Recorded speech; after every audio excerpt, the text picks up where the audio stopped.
오늘은 이 로마서를 좀 마무리를 하려고 합니다. 그래서 여러분 그냥 시간을 저한테 많이 주신다고 생각하시고 피곤하시면 줄을 앙모하듯이 날아갈 수 있기를 소망하고 조금 집중해 주시면 어떨까라는 생각이 좀 듭니다. 로마서 8장 하면 이제 쭉 우리가 몇 번 말씀을 나눴는데 성령님의 특별히 사역, 어떻게 성령님이 우리에게 간섭하시고 사역하신가에 대한 이야기를 쭉 나타납니다. 그러면서 성령님은 어떻게 무슨 일을 하시냐면 우리를 삶 가운데 끝까지 걸겁게 갈 수 있도록 우리를 끊임없이 길을 인도해 주신다.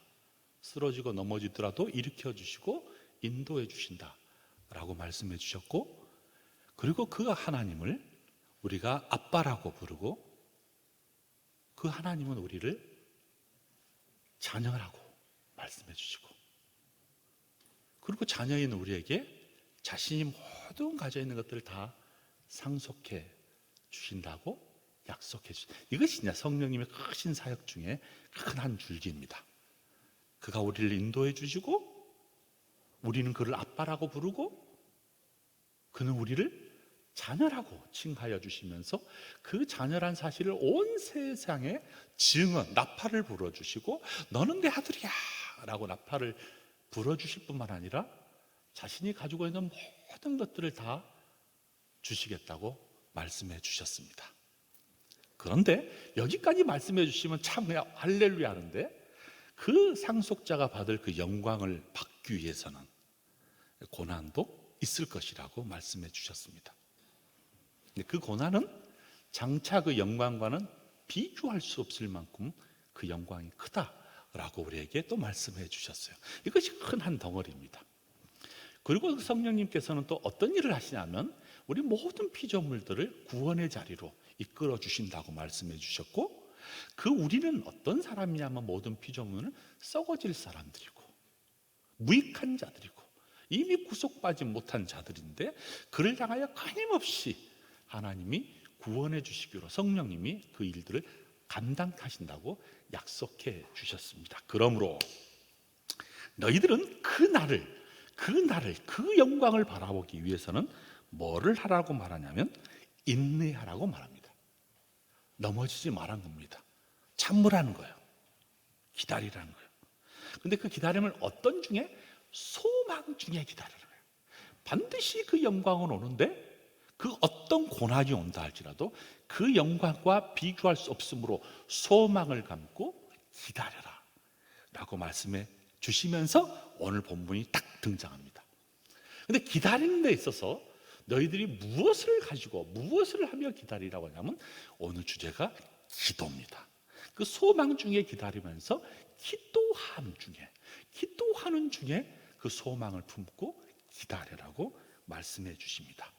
그럴 때 성령님은 어떻게 도와주시냐면 26절 보니까 우리의 연약함을 도와주시고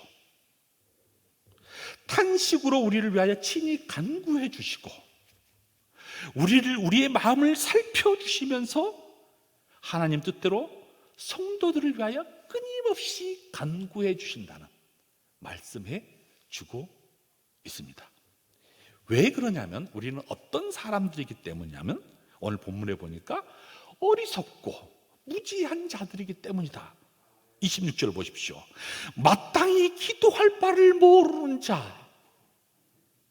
기다리고 소망 중에 있는데 우리는 어떤 사람이냐면 마땅히 기도할 것이 무엇인지를 모르는 사람. 그런 우리를 향하여 끊임없이 간구해 주시고 우리의 마음을 살펴주셔서 하나님 뜻대로 살도록 누가?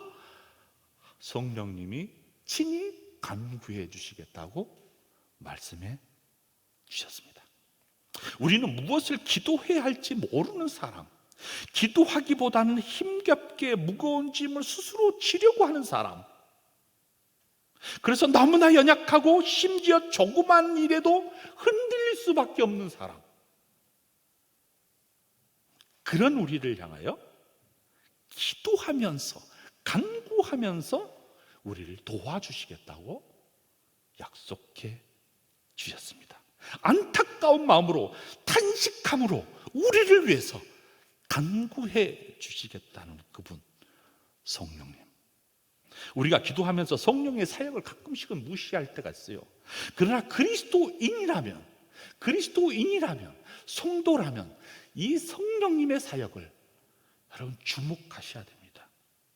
에베소 2장 8절 18절에 보면 우리가 성자 예수님을 통하여서 성령 하나님에 의해서가 아니라 성부 하나님께 의해서가 아니면 하나님께로 나갈 수 없다라고 말씀해 주신 것처럼, 하나님께 나가기 위해서는 성령님의 간절하신 간구가 반드시 우리를 향하여 우리를 인도함으로써 이끌어 주시겠다고 약속해 주셨습니다.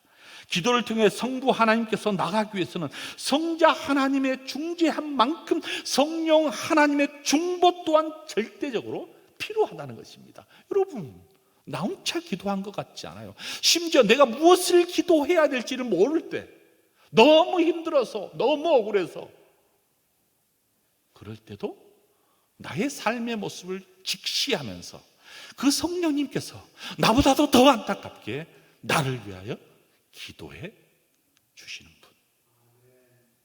오늘 우리 자매님이 안타까운 삶 속에서 성령님께 구했던 그 기도처럼 말입니다. 성령님의 사역은 우리의 기도 생활 중에 특별히 역사하신 것 같습니다.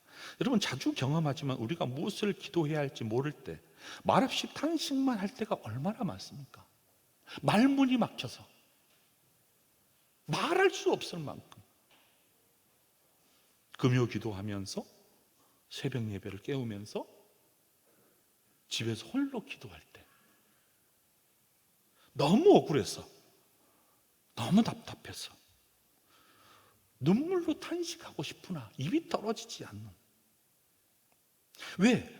아무리 기도해도 전혀 삶의 환경이 변하지 않을 것 같은 고통 속에 놓여 있을 때, 현실의 벽 앞에서 만문이 탁 틀어 막혀 있을 때, 여러분, 우리는 그때 어떻게 합니까? 대부분이 아마 그냥 울 수밖에 없습니다. 자신의 모습을 보고 탄식할 수밖에 없다는 말입니다. 그뿐입니까? 자신의 죄성을 바라보면서 더 탄식할 수밖에 없고, 자신의 무능력을 보면서 더 호소할 수밖에 없고, 마치 다윗이 고통했던 것처럼, 마치 다윗이 고통 중에 기도했던 것처럼, 오 주님, 이 사망의 음침한 골짜기에서 누가 나를 건져내 주시겠습니까? 아무리 이 사망의 음침한 골짜기에서 벗어나고 싶지만은 더 늪속에 빠져있는 자기를 보면서 누가 나를 건져내 주시겠습니까? 라고 고통의 기도를 드렸던 것처럼 저와 여러분의 삶 속에도 그런 고통의 기도를 자주 드립니다. 그 한 사람을 만나게 되는데요, 그 고통 중에 기도한 사람, 요나. 여러분, 요나가 누굽니까? 선지자 아닙니까? 직업이 선지자예요. 업이 늘 하나님과 대화한 사람 아닙니까? 이스라엘 백성들에게 하나님께서 말씀하신 그 이야기를 듣고 하나님의 말씀을 전했던 사람 아니에요. 근데 그가 하나님의 명령을 거부하기로 작정합니다. 하나님 없는 세상을 살고 싶었던 모양이에요. 자신이 거주한 니느웨를 떠나 다시스로 도망가고 싶었어요. 욥바에서 배를 탑니다. 그런데 그 배가 순항한 것처럼 보이지만 곧이어 폭풍을 만나잖아요. 파도를 만납니다. 죽음의 고비를 만난단 말이에요. 배 안에 있는 선장들은 비롯해서 모든 선원들이 죽겠다고 야단법석인데, 배 안에 곧 파산 직전이라고 야단인데, 그런데 정박한 사람이 있어요. 그 어두운 가운데, 힘든 가운데서도. 요나 아니에요? 배 밑속에서 쿨쿨 자고 있는 요나. 신기하죠? 사람들은 요나 때문에 모두 죽겠다고 하는데 정작 본인은 너무 태평스럽게 푹 자고 있는 거예요. 선원들은 두려워서 가만히 있을 수 없잖아요. 자신이 각자 믿었던 신을 찾기 시작합니다. 부산이 두려워서 막 분주하게 움직여요. 이 사건의 주범이 요나인데, 요나는 누워서 잠을 자고 있는 거예요. 도대체 밖에 무슨 일이 벌어지고 있는가 관심이 전혀 없어요. 배 밑에서 앉아 있는 것도 아니고 누워 있는 거예요. 요나에게 다가온 사람이 하나 있었어요. 배의 선장 아니에요? 선장은 배 밑에 자고 있는 요나를 깨웁니다. 어이가 없었던 모양이에요. 가만히 둘 수가 없었어요. 고함을 치면서 그를 깨웁니다. 일어나라고, 일어나라고. 그리고 내가 믿는 하나님께 구하라고, 기도하라는 말 아니에요? 외쳐라, 간구하라, 고함치라는 거예요. 무슨 말이에요? 긴급하게 하나님을 부르라는 거예요. 기도하라는 말이에요. 내가 믿고 있는 신이 있으면 좀 살려달라고 기도하라고. 조용히 기도하지 말고 고함치면서 긴급하니까 외치라고, 아뢰라고. 요나는 이 말을 듣고도 이 말이 자신에게 어떤 의미가 있는지 알고 싶지 않았어요. 아니, 이 말을 비웃었어요. 체념해 버렸다는 말입니다. 하지만 사람들은 서로 말을 주고받아요. 분명히 이 재앙은 원인이 있다는 거예요. 원인 없는 재앙이 없다는 거예요. 이 원인 제공자를 찾아내야 된다는 거예요. 누구 때문일까? 분명히 원인이 있다는 거예요. 묘수를 찾아냅니다. 제비를 뽑잖아요. 그 제비의 당첨자 요나 아니에요. 신기해요. 정확하게 뽑힌 사람이 요나였어요. 당신이 누구이길래 우리에게 이런 시련을 주냐고 다구칩니다. 열받고 흥분합니다. 물어요, 요나에게. 너 누구냐? 넌 누구냐? 이렇게 말하잖아요, 요나가. 나는 히브리 사람이라고. 바다와 육지를 지으신 하나님 여호와를 경외하는 사람이라고 그럴싸하게 신앙을 고백합니다. 얼마나 참된 고백이에요? 나는 히브리 사람이고 바다와 육지를 지으신 하나님을 경외한 사람이라고, 예비하는 사람이라고. 이런 신앙 고백만 들으면 진짜 선지자 같지 않아요? 하나님은 하늘과 바다를 창조해 주신 분이에요. 하늘에 계신 분이에요. 난 그분을 경외해요. 하늘에 계신 하나님을 찬양해요. 경외하는 예배자예요. 말이 너무나 그럴싸하잖아요. 하나님을 높이고 찬양한다고, 경배한다고. 그는 머릿속으로는 분명히 하나님이 누구신지를 알았어요. 하지만 요나는 그런 삶을 살지는 않은 것 같습니다. 하나님이 누구신지를 알고 있었지만 믿기를 거부해버렸어요. 대화하기를 거절해버렸어요. 그런데 문제는 여기서 그치는 것이 아니에요. 상황이 더 심각하게 벌어집니다. 심각한 상황을 직시한 선원들이 요나에게 물어요. 또 우리가 어떻게 해야, 어떻게 하면 바다의 이 폭풍과 잠잠해 드느냐는 거예요. 선원들은 요나가 바다에 잔잔해질 수 있는 방법을 알고 있다고 믿었어요. 그래서 물었어요. 이 바다를 잔잔하게 할 수 있는 방법 너 알지 않느냐는 거예요. 알려달라는 거예요. 그 방법. 이 정도 되면 요나가 해법을 좀 제시해야 되잖아요. 아이고 하나님, 아버지 하나님, 내가 손들고 항복하겠어요. 주님 뜻 따르겠어요. 하나님의 명령대로 니느웨 가겠어요. 이 정도로 나와야 되지 않겠어요? 그것도 아니면 자신이 직접 바다에 빠져든지 해서 폭풍우가 잔잔해지도록, 왜? 그 방법을 알았거든요. 그런데 이 두 방법 다 쓰지 않았어요. 요나는 하나님의 명령을 어긴 자신의 잘못을 직접 직감적으로 알 수 있었지만 이 폭풍의 주범이 자신이고 자신 때문에 이 일이 벌어졌다는 사실도 알았어요. 그러면 어떻게 하는 것이 선지자의 태도고 신앙의 태도예요? 하나님 잘못했습니다. 이 백기를 돌려 니느웨 가겠습니다. 살려주십시오. 하나님 명령 따르겠습니다. 하나님 명령대로 살겠습니다. 이렇게 나와야 되지 않아요? 요나는 그렇게 행동하지 않았어요. 요나는 왜 하나님의 명령을 따르기를 죽기보다 싫어했을까? 아니, 그는 왜 죽음을 택하려고 했었을까? 하나님의 생각을 따르지 않으려고 하니 이 불순종에 자리 잡은 것 같습니다. 그는 자신의 생각을 자리 잡히 있었어요. 그는 자신의 생각이 옳다고 여겼어요. 끊임없이 자기의 생각이 고집 속에 확 갇혀버렸어요. 이런 요나와는 다르게 선원들은 요나도 살리고 자기도 살고 싶었던 모양이에요. 노를 막 젓기 시작하는 거예요. 선원들이 노를 저어 배에 육지로 도달하려고 안간힘을 쓰면서 노를 젓습니다. 그런데 이 노를 지면 젖을수록 육지에서 더 멀어지는 거예요. 꼼짝달싹 갈 수 없게 됐습니다. 바다는 점점 더 흉흉해졌습니다.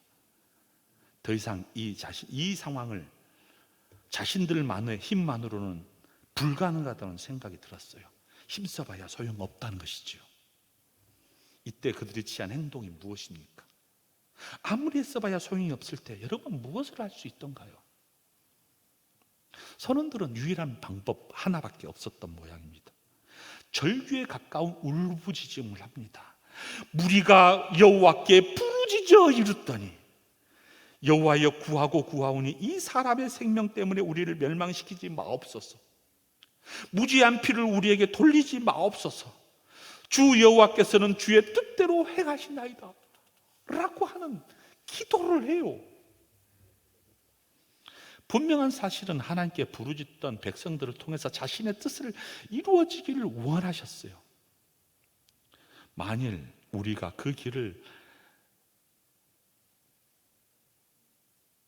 도달하지 못한다 할지라도 폭풍과 바람, 심지어 큰 물고기를 동원하셔도 하나님의 뜻대로 살기를 원했어요.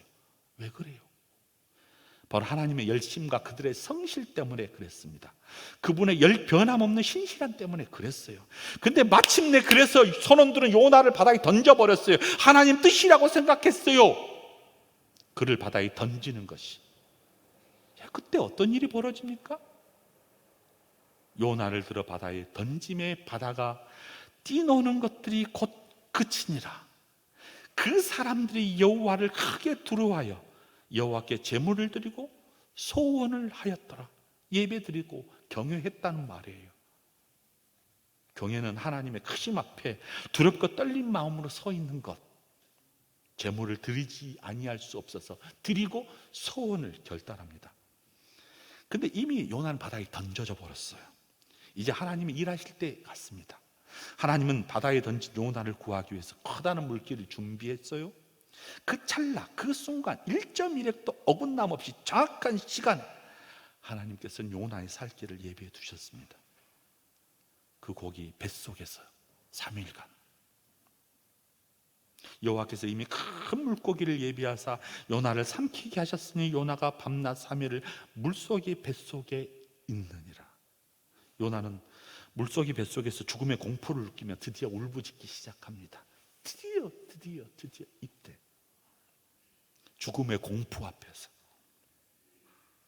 요나서 2장, 요나가 물고기 뱃속에서 그의 하나님께 기도하여 이르되 내가 받은 고난으로 말미암아 여호와께 불러 아뢰었더니 주께서 내게 대답하셨고 내가 수월의 뱃속에서 부르짖었더니 주께서 내 음성을 들으셨나니. 저는 이 장면만 딱 마주치면 기도가 무엇이라는 것이 명료하게 등장합니다. 요나는 그냥 기도하지 않았어요. 죽음이라는 공포 앞에서, 이 고난이라는 공포 앞에서 손을 들고 기도할 수밖에 없었습니다. 그래서 뭐라고 기도해요? 주여라고. 요나의 기도에서는 별 기도가 없어요. 그냥 주님을 아뢰었더니 주님께 기도합니다. 그랬더니 주께서 내 소리를 듣고 응답해 주시고 뱃속에서 울부짖었더니 주께서 내 음성을 듣고 내 음성을 들으셨다고 하는 이 기도의 소리가 이루어집니다. 요나처럼 우리는 이러한 몸부림치고 신음하는 탄식 소리를 하나님께 중재해 주시는 분이 있어요. 그분이 바로 성령님이세요. 하나님 아버지는 탄식으로 우리가 드리는 기도를 다 아신다는 말이에요. 그분은 우리의 마음을 감찰하시고 우리의 생각을 모두 아신대요. 그렇기 때문에 하늘에 계신 하나님은 성령을 통해서 우리가 심령을 다해 드리는 기도에 보다 적극 극적으로 응답해 주시겠다고 약속해 주셨어요. 보이스라는 신학자가 기도를 이렇게 이야기합니다. 우리가 말로 표현하든지 혹은 그렇지 못하든지 기도는 영원히 간절한 열망으로 마음속에서 숨겨 전율하는 열정의 움직임이고, 기도는 흐르는 눈물과 탄식의 무거운 짐으로 누구도 가까이 없을 때 오직 하나님만을 우러러 보는 행위, 그것이 기도래요. 요나는 죽음이라는 공포 앞에서 하나님을 바라보지 아니할 수 없었습니다. 자신의 능력만을 믿고 살았어요. 그에게 죽음의 공포가 다 다가오니까 자신을 바라보는 것이 아니라 하나님을 바라볼 수밖에 없었어요. 이것이 고난이 주는 유익 같습니다. 고난이 주는 유익 말이에요. 때론 삶의 어려움과 고난이 자신을 내려놓고 하나님을 바라볼 수 있도록 주는 기회 말이에요. 찬스. 그때서야 우리는 자신을 보고 울부짖으면서 자신의 무지와 욕심과 야망이란 기약을 바라보게 되고, 실컷 울다 보면 하나님을 보이기 시작하고, 그리고 나서야 하나님밖에 없다고 고백하는 요나처럼 우리도 그런 기도를 드립니다. 요나는 그 기도의 끝자락에 중간에 이렇게 기도해요. 내가 말하기를 내가 주의 목전에서 쫓겨날지라도 다시 주의 성전을 바라보겠습니다. 하나님밖에 없다는 거예요. 심지어 하나님께서 나를 쫓아낸다 할지라도 나는 절대로 절대로 떠나지 않겠다고 하는 결단, 이렇게 기도할 수 있도록 누가 도와주신다고요? 성령님이요. 우리의 신음까지도 들어주신 주님, 우리가 가지고 있는 크고 작은, 심지어 엄밀한 것까지도, 우리의 신음소리마저도, 우리의 간구소리마저도 듣고 계시는 분, 은혜로운 하나님께서 여러분의 기도를 반드시 응답해 주실 것입니다. 때론 우리의 기도가 무응답한 것처럼 느껴질 때가 있잖아요. 기도가 이루어질 때까지 간구. 우리는 주님의 간구 소리를 주님은 우리의 간구 소리를 듣기 때문에 그렇습니다. 이 간구가 당장 이루어지지 않더라도 간구하는 우리의 모습을 목도하고 계시는 분, 바로 그분이 주님이 끝없는 사랑과 은혜로 우리를 바라보며 탄식해 주신 그분이 성령님이십니다. 기도할 때마다 생각난 사람 있죠. 수많은 사람들이 그분의 예화를 많이 듣습니다. 그것이 이제 19세기에 유명한 선교사 조지 뮬러라는 사람입니다. 목사이자 선교사이면서 고아원 원장이면서 기독교 교육자이기도 합니다. 19세기에 독일 선교사로 독일에서 태어나서 독일에서 자라서 마음속에 어떻게 하면 예수 그리스도를 전할 수 있을까 생각해 보니 배를 타고 영국으로 가고 싶은 마음이 생겼나 봅니다. 대도시로 가지 않고 웨일즈에 있는 국경 도시인 브리스톨이라는 아름다운 도시이기도 해요. 그곳으로 발길을 옮깁니다. 여러분, 당시 18세기 말 정도 되면 영국은 특별히 산업혁명의 꽃이 확 무르익을 때입니다. 그 수많은 생산과 운송 수단을 통해서 수많은 성장을 급격하게 이루어졌습니다. 경제적 부흥은 참 묘한 역기능이 하나 있어요. 사회적으로 산업 자본주의가 발달하면 발달할수록 빈민층과 세대 간의 갈등이 야기됩니다. 계층 간의 갈등이요. 묘하죠? 결국 돈이 뭉치면 돈이 없는 것과 없는 것 갈등이 확 생겨납니다. 사람들은 조금만 나이가 먹으면 대도시로 옮겨갑니다. 그러니 주변에 남는 사람이 있어요. 누구예요? 아이들이에요. 아이들. 엄마 울부짖는 아이들만이에요. 이 아이들이 산적하게 그 도시에 있는 거예요. 얼마가 모여있느냐? 10,000명이 넘는 고아원이, 고아들을 이 브리스톨에 모여 있는 거예요.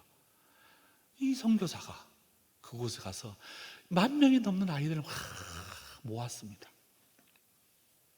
고아원 원장이 됩니다.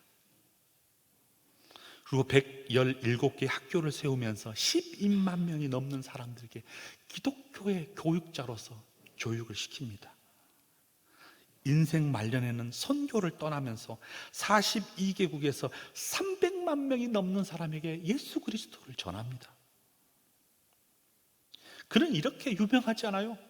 기도의 사람으로 평생 5만 번의 기도의 응답을 받은 선교사. 그 선교사 좀 이야기는 많이 들었어요, 저도. 그래서 한번 가봤어요, 그곳에. 가보고 싶더라고요, 영국에 갔으니까. 갔더니 박물관이 하나 있더라고요. 자, 올려주세요. 사진. 좀 동작이 늦은 것 같습니다. 이것이 이제 그 박물관의 외부 같습니다. 조그만 이 안에 이제 들어가니까 뮬러라는 사람 있죠? 웰컴맨, 환영한다고 이 박물관에 들어갔습니다. 이것이 이 외관이 뭐냐면 전체 고아원입니다. 이 고아원에 쭉 돌아갔어요. 지금은 이제 사람들이 없는 거죠. 그래서 그 박물관 하나에 딱 봤더니 이 장면이 제 눈에 딱 걸린 거예요. 나이가 들었잖아요. 촛불을 켜면서 돋보기로 성경을 읽습니다. 이 사람의 일화에 보면 평생 200번의 성경을 읽었다 합니다. 돋보기로. 그런데 그 중에 100번은요 무릎을 꿇으면서 성경을 읽었다고 합니다.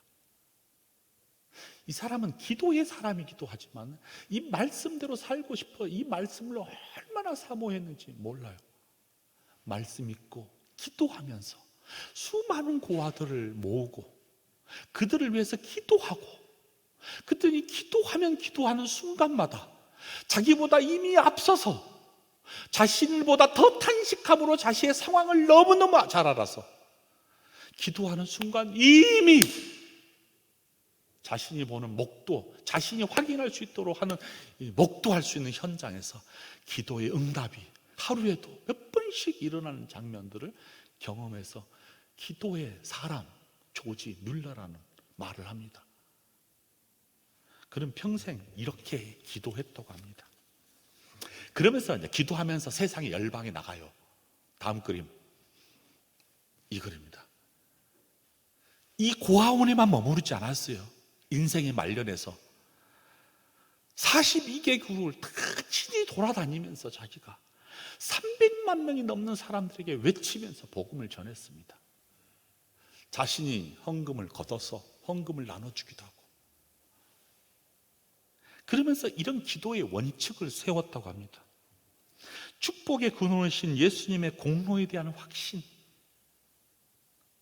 기도하기 전에 먼저 마음을 떠오르면서 모든 죄를 자복한 회개, 하나님과 하나님 말씀에 대한 확실한 믿음, 자신의 뜻이 아닌 하나님의 뜻을 다루려고 하는 목적, 하나님을 신뢰하고 기다리는 끈기, 조그마한 사소한 일까지도 아래에 있는 기도, 이런 원칙을 가지고 기도하니 기도의 응답들이 이미 기도가 끝나기 전에 이루어지고 있는 사실들을 목도하면서 끊임없이 기도하는 사람으로 삶을 살았다고 합니다.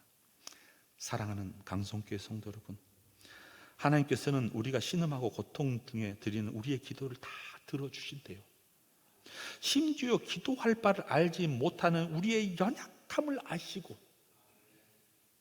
성령님께서 우리보다도 더 간절한 열망을 가지고 탄식함으로 우리의 기도를 도와주시겠다고 하신 그분 성령님, 고난 중에 드린 요나의 기도를 들으신 하나님, 한평생 주님만 바라보고 의지했던 조지 뮬러의 기도를 들으신 하나님, 우리의 작은 신음마저도 외면하지 않고 우리를 도와주시겠다고 약속하신 성령님, 우리의 삶 가운데 기도가 끊이지 않도록 인도해 주시면서 강성교회 이 기도의 소리가 강하기도 하고 끊이지도 아니하고 이어져서 인도하신 그분에 따라서 기도의 맛이 느껴지는 성도들이 풍성해지고 기도의 축복을 받는 성도들이 많아지고 소망컨대 이런 기도의 사람들이 넘쳐나게 되기를 간절히 주님의 이름으로 축복합니다. 아멘.